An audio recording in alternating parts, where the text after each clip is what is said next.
An aggravated murder indictment and still no autopsy.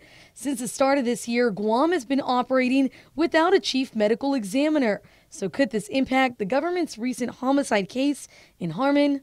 We want to put together the strongest possible case, and we've been in contact with the family, and we want to strike that balance. We know that they want to have some closure from their perspective, but they also understand that we want to be able to present our case to a jury if we go that far. So it is important to have a forensic pathologist assist us in this autopsy, and we are doing everything we can to have one on island. AG Levin Camacho is referring to the case for Frank Guzman, who is charged in the murder of Piyong Sik Lee in Harmon last month.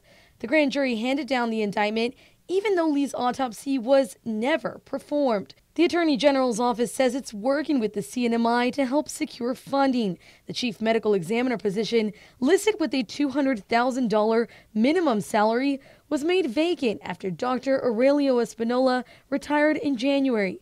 But the job announcement from the Commission on Postmortem Examinations opened in December 2017. The AG says a major challenge in securing a doctor is a nationwide shortage in forensic pathologists.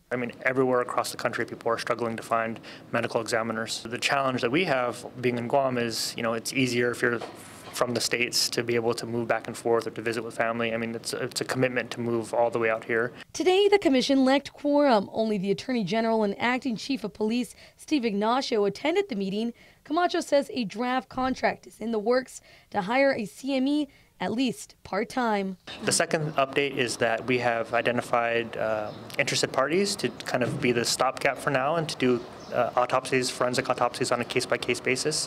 We've provided a draft contract, and we're hoping to hear back from them soon. But as far as a long-term permanent chief medical examiner to aid in investigations on island, do we have a timeline? As soon as possible. The Attorney General says details will be made available once the part-time contract is finalized. Reporting for Guam Seas Network, I'm Carmen Victoria Terlahi.